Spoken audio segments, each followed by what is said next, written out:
if you're a singleton, how can you take care of an elderly person and also work? I can tell you that my friends who are elderly, they're not counting on their children taking care of them.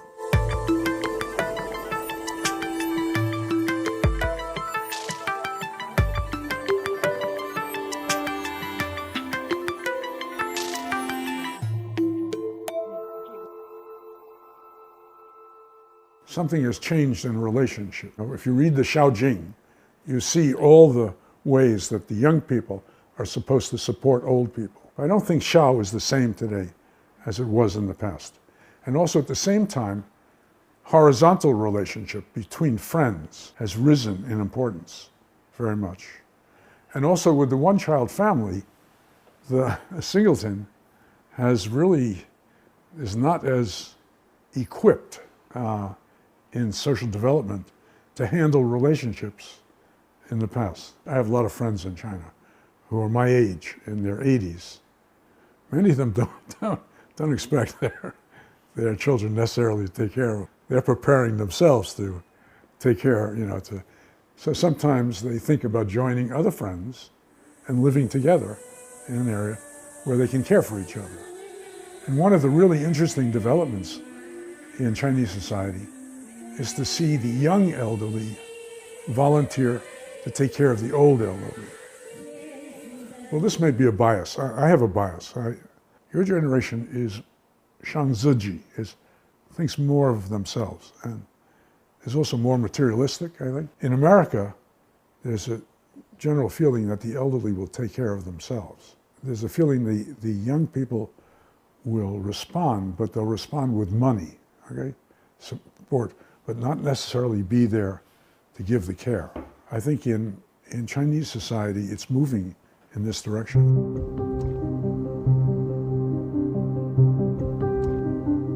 I once did a study with my late wife a long time ago in China. We asked the children of elderly people what they thought about their older person going into a nursing home. The sons especially would say, I would never allow my mother to go into a nursing home. We take care of her. They would say, we. And then you would say, when you say woman, we, who? It turned out that actually the food was made by the daughter-in-law, okay? And brought to the elderly person. When they needed help to go to a medical visit, it wasn't the son, it was the daughter-in-law who went with them to a medical visit. And so then I would say, well, how do you help actually if your wife is doing all this work? He said, well, I provide the money. That's the money for this. And so, you realized that there is all over the world unequal distribution of who does family care. It's women in the family who do that. So I'm very interested in that. Whenever I meet a family and they talk to me about elder care, I always want to find out who is the person who is changing the sheets, washing the person, dressing them, etc. Who is it? And most of the time, it's the women, the daughters or daughter-in-laws, or even a sister or something like that. So my feeling is that both in your country and my country, men have not taken on the responsibility they should take on.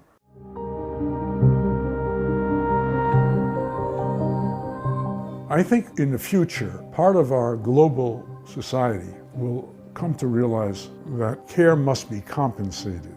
Of all the families that care for their elderly, if just 10% stopped doing that, it would overwhelm every single American institution, nursing homes, hospitals, etc., cognitive care units.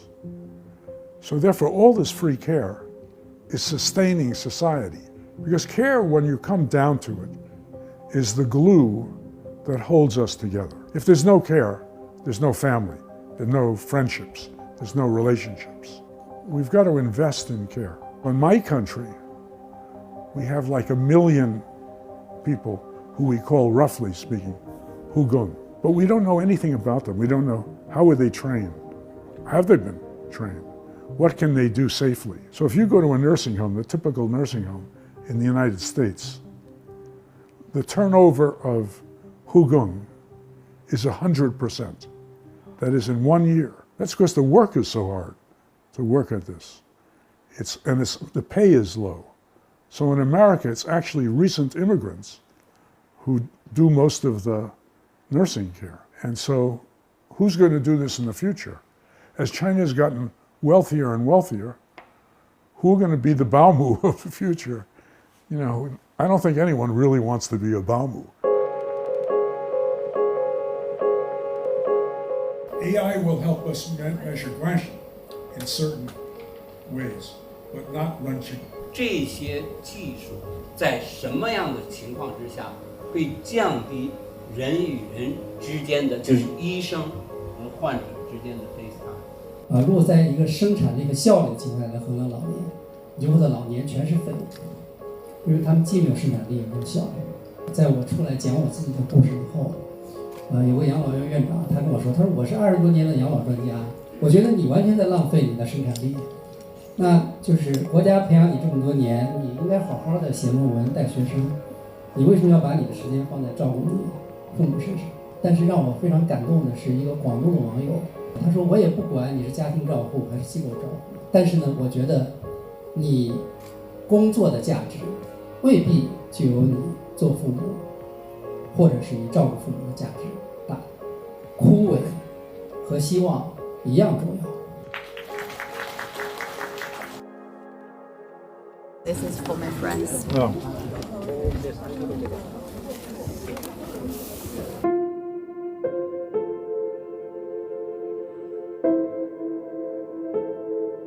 The doctors who specialize in diseases of the brain are good at making a diagnosis, but they are really poor at providing care and telling you what you need to do to prepare to take care of someone like that at home. They didn't know how to help me. I did not have enough forethought to realize that I needed to make plans for this. So I just sort of watched Joan get worse and worse. At first we were able to watch movies together on Netflix or something. After all, she couldn't understand what was happening, even in the news. And so I started reading to her. And that worked for a while. And then she couldn't understand really what I was reading with her. So then I would just sit with her and hold her hand and talk to her.